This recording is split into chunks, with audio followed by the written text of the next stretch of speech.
Smart school, ये मेरा school है। बिस्मिल्लाहिर्रहमानिर्रहीम। अस्सलाम वालेकुम 7th क्लास। उम्मीद है कि आप सब खैरियत से होंगे।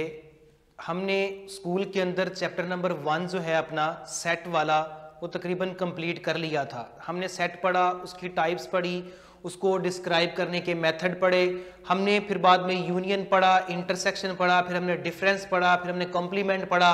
उनसे रिलेटेड हमने सारे के सारे क्वेश्चन जो थे वो बार बार किए। हमने एक्सरसाइज नंबर 1.1, 2, 3, 4 ये सारी एक्सरसाइज हमने की। साथ साथ आप लोगों ने अपनी कॉपी जो है वो नीट वो कंप्लीट कर ली थी। अगर किसी बच्चे का वो कोई विषय वाला जो काम है चैप्टर नंबर 1 का वो रहता हो तो आप क्या करें, सबसे पहले अपना चैप्टर नंबर 1 को कंप्लीट करें, देन हम चैप्टर नंबर 2 स्टार्ट करेंगे। तो आप चैप्टर नंबर 1 कंप्लीट करने के बाद चैप्टर नंबर 2 का टाइटल पेज बनाइएगा, फिर चैप्टर नंबर 2 को स्टार्ट कीजिएगा। चैप्टर नंबर 2 हमारे पास है रैशनल नंबर्स और इसमें फ्रैक्शंस को हम लोग सॉल्व करेंगे। फ्रैक्शंस को सॉल्व करेंगे या बातें कुछ पहले पढ़ के आए हो, दोबारा आपको रिवाइज करवाने की जरूरत है। सिर्फ आपको समझ होगी कि आपने पहले ये क्वेश्चंस को कैसे सॉल्व किया होगा। सबसे पहले जो रैशनल नंबर्स है इनके बारे में हम जानते हैं कि ये रैशनल नंबर्स होते क्या हैं। Mathematically rational numbers are denoted by Q. ये हम कैपिटल क्यू से डिनोट करते हैं। इसमें होता ये है रैशनल नंबर में, आप लोग ये काम करो कि अपनी रफ कॉपी जो है वो निकाल लो और साथ अपनी पेंसिल पकड़ लो। जैसे जैसे मैं डेफिनेशन बोलता जाऊंगा आपने ये करना है कि उसको साथ साथ अपनी रफ कॉपी के ऊपर नोट करते जाना है। So rational numbers are denoted by Q. जिस तरह हम नेचुरल नंबर को n से डिनोट करते हैं, प्राइम नंबर्स को p से डिनोट करते हैं, होल नंबर को w से डिनोट करते हैं, कॉम्पोजिट को c से डिनोट करते हैं, इंटीजर्स को z से डिनोट करते हैं, इवन को e से करते हैं, ऑड को o से करते हैं, बिल्कुल वैसे ही रैशनल नंबर्स की भी एक हमारे पास मैथमेटिकल रिप्रेजेंटेशन है। अब आप ये नहीं सोचोगे कि जिस तरह नेचुरल को n से करते थे, होल को w से करते थे, प्राइम को p से करते थे और ऑड को o से करते थे, अब यहां पर ये नहीं करना कि रैशनल को r से डिनोट कर दो। नहीं, रैशनल की एक स्पेशल रिप्रेजेंटेशन जो है वो हमारे पास q होगी, जिसको हम q से डिनोट करेंगे। डिफाइन कैसे करेंगे इसको हम? सिंपल सी डेफिनेशन है, कोई मुश्किल नहीं है। The numbers which can be written in the form of p over q, जो p ओवर q की फॉर्म में लिखे जा सकते हो, मींस जिनकी फ्रैक्शंस बनाई जा सकती हो, उसको हम रैशनल नंबर कहेंगे। और साथ इसके दो कंडीशन भी होगी। The number which can be written in the form of p over q and p q belongs to integers z। इसका मतलब यह है कि हमारे पास जो रैशनल नंबर्स हैं उसका जो p ओवर q है, यानी कि जो न्यूमिनेटर और डिनोमिनेटर हैं वो हमारे पास इंटीजर्स में से होंगे। इंटीजर्स में से होने का मतलब यह है कि वो पॉजिटिव भी हो सकते हैं और नेगेटिव भी हो सकते हैं। अब ये कोई कंडीशन नहीं है कि रैशनल नंबर हमेशा पॉजिटिव ही होंगे, नहीं, या ये रैशनल नंबर हमेशा नेगेटिव ही होंगे, ये भी नहीं है। यानी रैशनल नंबर हमारे पास पॉजिटिव भी हो सकते हैं और नेगेटिव भी हो सकते हैं। पहली कंडीशन तो ये है। And q is not equal to 0। अब इंटीजर्स के अंदर तो 0 भी आएगा, 0 से शुरू हो रहे हैं वो, तो q जो होता है यानी डिनोमिनेटर में जो वैल्यू आती है, फ्रैक्शन के नीचे वाले हिस्से जो वैल्यू आएगी वो हमारे पास 0 नहीं हो सकती। उसकी रीजन ये है कि अगर 0 आ जाए वो, so p over q is equal to p over 0। अगर मैं q को 0 मान भी लूं कि 0 आता है तो something over 0 undefined, question solve नहीं हो सकता। ये बात याद रखो, डिनोमिनेटर में यानी नीचे वाली वैल्यू में कभी भी 0 जो है वो आपका आंसर नहीं आना चाहिए। अगर 0 आया है तो क्वेश्चन में कहीं ना कहीं आपकी मिस्टेक है। हाँ, हायर लेवल में जाकर, बड़ी क्लासेस में जाकर आप लोग फिर सीखोगे कि अगर डिनोमिनेटर में 0 आ जाए तो फिर उसको हम कैसे सॉल्व कर सकते हैं। तो लिहाजा फिलहाल डेफिनेशन के मुताबिक आप लोग इसको यही सीखो, the numbers which can be written in the form of p over q, p q belongs to integers and q is not equal to 0। आगे है हमारे पास फ्रैक्शंस। हमने फ्रैक्शंस को कैसे सॉल्व करना है, ये बहुत इंपॉर्टेंट चीज है। इसको अच्छी तरह से सीखिएगा, अच्छी तरह से समझिएगा। अगर आपको ये समझ आ जाएगी तो फर्दर आपको 8th class, 9th class, 10th class में इससे रिलेटेड जितने भी क्वेश्चन होंगे वो करने में बहुत ज्यादा आसानी फील होगी। अगर आप लोगों को समझ नहीं आएगी, अगर आप टाइम वेस्ट करोगे अपना, इसको देख के सिर्फ इग्नोर कर दोगे वैसे ही, तो आपको बिल्कुल भी आगे से आगे समझ नहीं आएगी। लिहाजा नेक्स्ट अपने फ्यूचर को सिक्योर करने के लिए आप लोग इसको इधर ही समझो ताकि आपको समझ आ जाए और समझकर आप लोग इसको आगे क्वेश्चन सॉल्व करने में आपके लिए आसानी हो। हमने सिंपल वैल्यूज में ऑपरेटर्स पढ़े हुए हैं, यानी 5 + 1 या 3 - 4, फॉर एग्जाम्पल 2 × 3, 9 ÷ 3। ये आपने सिंपल चीजें जो है, ये वाली सिंपल फ्रैक्शन हमारे पास जो ऑपरेटर्स हैं, इनको आपने सॉल्व किया हुआ है। ये 2 क्लास के बच्चे को पता होगा कि 5 + 1 आंसर 6 है, 3 - 4 आंसर जो भी है, 2 × 3 आंसर जो भी है, 9 ÷ 3 आंसर जो भी आएगा। यानी ये बातें सिंपल हैं, लेकिन फ्रैक्शन के अंदर अगर ये साइन आ जाए, ये ऑपरेटर्स आ जाए, हमने फिर वैल्यूज को कैसे सॉल्व करना है, इसको आज हमने सीखना है। हमारे पास फ्रैक्शनल वैल्यू में 2/3 + 5/6 प्लस का साइन आ जाता है। दो फ्रैक्शनल वैल्यू है, एक ये वाली, दरमियान में उसके प्लस का साइन है। या फिर 3/4 - 5/9 ये आ जाता है फ्रैक्शन में माइनस का साइन। या फिर 3/4 × 5/9 दो फ्रैक्शन में मल्टीप्लिकेशन का साइन आ जाता है। या 3/4 / 5/9 दो फ्रैक्शन के दरमियान डिवीजन का साइन आ जाता है। फिर हम क्या करेंगे, अगर अब ये 4 ऑपरेटर्स है हमारे पास, प्लस, माइनस, मल्टीप्लिकेशन और डिवीजन, किसमें, फ्रैक्शंस में। बटे वाली वैल्यूज के दरमियान ये जो हमारे पास ऑपरेटर्स आ रहे हैं, कभी प्लस आ रहा है, कभी माइनस आ रहा है, कभी डिवीजन आ रही है, कभी हमारे पास मल्टीप्लिकेशन आ रही है।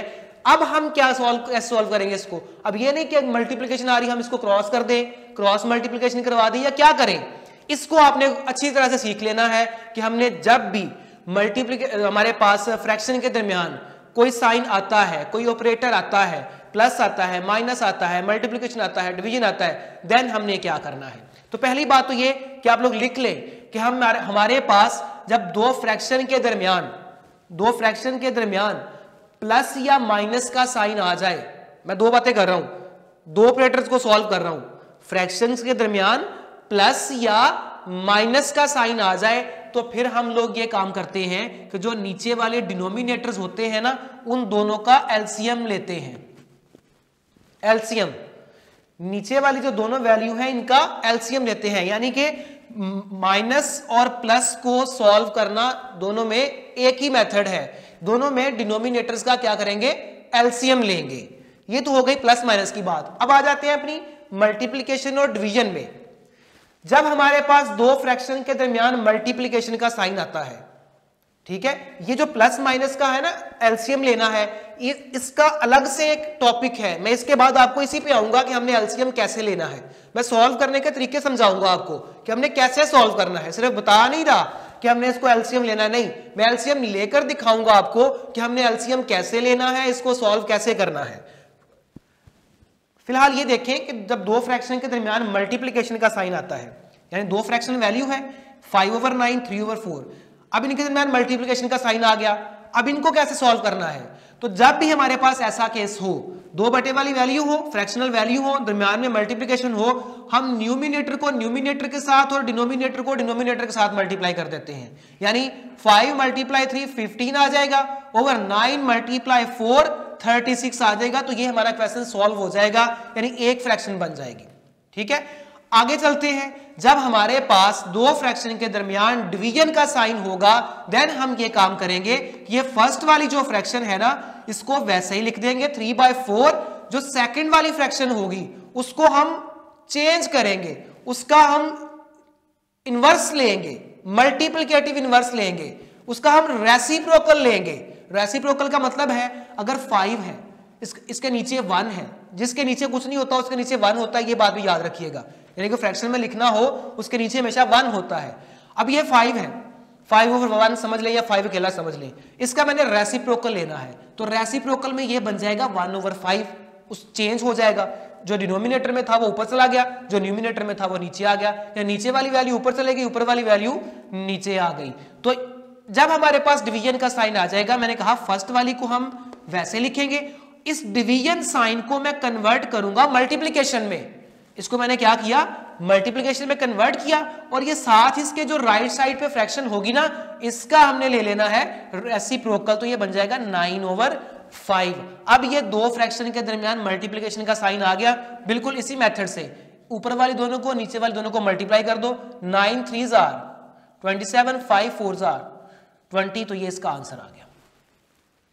तो हमारे पास जो दो फ्रैक्शन के दरमियान मल्टीप्लिकेशन और दो फ्रैक्शन के दरमियान डिवीजन का साइन था, उसको कैसे सॉल्व करना है कि मैंने आपको समझा दिया। अब आ जाए इधर कि हमारे पास दो फ्रैक्शन के दरमियान प्लस या माइनस का साइन आता है, उसको हम कैसे सॉल्व करते हैं। ये जरा डिटेल से समझने वाली बात है, हमने इसको कैसे सॉल्व करना है। तो मैं इसको दोबारा आपको लिख के बताता हूं कि हमने जब दो फ्रैक्शन के दरमियान प्लस या माइनस का साइन आए, फिर हमने पहले तो मैंने बता दिया कि इसके डिनोमिनेटर का एलसीएम लेना है, उसके डिनोमिनेटर्स का एलसीएम लेना है। लेकिन एलसीएम लेना कैसे है, यह बात समझने वाली है, इसको आप गौर से समझिएगा। हमारे पास तीन तरह की टाइप्स हो सकती हैं वैल्यूज की प्लस माइनस में। प्लस हो या माइनस हो, काम हमने एक ही करना है, प्लस हो या माइनस हो, लेना हमने डिनोमिनेटर का एलसीएम ही है। वो मल्टीप्लिकेशन में कुछ और करना था, डिवीजन में कुछ और करना था, मैंने वो आपको समझा दिया। अब आ गई बात प्लस या माइनस की, तो पहले ये बात कि प्लस या माइनस जब आ जाए तो दोनों के डिनोमिनेटर का एलसीएम लेना है। अब एलसीएम कैसे लेना है, आपने वैल्यूज को देखकर उसका एलसीएम ले लेना है, कुछ ज्यादा लंबा चौड़ा काम नहीं करना आप लोगों ने, बहुत आसानी से गौर से समझिएगा जरा इसको। हमारे पास तीन तरह की फॉर्म्स हो सकती हैं फ्रैक्शन की, मैं लिख के बताता हूं आपको। एक है 5/3 प्लस एक है 9/3। पहली टाइप ये है फ्रैक्शन की, डिनोमिनेटर्स पे गौर कीजिएगा, ठीक है। दूसरी हमारे पास फॉर्म हो सकती है 5/4 प्लस 3/8, चलिए जी 3/8। तीसरी हमारे पास फॉर्म हो सकती है 5/4 या कोई भी वैल्यू आ सकती है, लाजमी नहीं कि 5/4, चलिए आप कर लें 5/9 माइनस 3/2। हम यहां भी माइनस ले सकते हैं, यहां भी प्लस ले सकते हैं, नो प्रॉब्लम, क्योंकि प्लस और माइनस में काम एक ही करना है। आप इन तीन जो मैंने टाइप्स लिखी हुई हैं, फर्स्ट सेकंड थर्ड, एलसीएम जब भी आप लोगे, वैल्यू जब भी आपको दी जाएगी, फ्रैक्शन के दरमियान प्लस या माइनस का साइन दिया जाएगा, तब आप लोग गौर करोगे डिनोमिनेटर्स के ऊपर। इन तीनों के अलावा आपको कोई और फॉर्म नहीं मिलेगी आपके लेवल के ऊपर। आप लोग गौर करोगे तो आपको समझ आएगी कि इन तीनों के अलावा कोई और फॉर्म नहीं आएगी, आपको कोई और टाइप नहीं आएगी। कैसे, अब इसमें है क्या, जरा गौर से समझिएगा। ये दो वैल्यू हमारे पास ऐसी हैं जो दोनों सेम है, इसके डिनोमिनेटर सेम है। अब ये एक सेम वाली कंडीशन है, दो सेम नहीं है यानी कि डिफरेंट है। ऑब्वियसली जब सेम नहीं होंगे तो वैल्यू डिफरेंट होगी, डिफरेंट होगी तो एक छोटी होगी एक बड़ी होगी। सेम है तो दोनों बराबर है, जब डिफरेंट है तो जाहिर बात है एक बड़ी एक छोटी। अब ये दोनों केसेस वो वाले हैं जिसमें डिफरेंट है, और डिफरेंट है तो एक वैल्यू बड़ी है एक वैल्यू छोटी है, यानी डिफरेंट में भी दो केस है, सेम वाला एक ही केस है, डिफरेंट में दो है। कौन कौन सी वैल्यू है देखिए, गौर करें जरा। ये बड़ी है ये छोटी है, इधर ये बड़ी है ये छोटी है। अब ये वाला केस है कि इसमें जो बड़ी वैल्यू है वो छोटी वैल्यू का मल्टीपल है, यानी छोटी वैल्यू के टेबल में आती है, या ये समझ ले कि बड़ी वैल्यू छोटी पे डिवाइड हो सकती है। और इस केस में बड़ी वैल्यू छोटी पे डिवाइड नहीं हो सकती। तो ये तीन केस बन गए एलसीएम के, जब प्लस या माइनस आएगा फ्रैक्शन के दरमियान, या दोनों सेम हो सकते हैं, या बड़ी छोटी पे डिवाइड हो सकती है, या बड़ी छोटी पे डिवाइड नहीं हो सकती। जब दोनों सेम होंगे तो एलसीएम हमारे पास वो ही आ जाएगा 3। जब बड़ी छोटी पे डिवाइड हो सकती हो तो एलसीएम हमारे पास बड़ी वैल्यू आ जाएगी।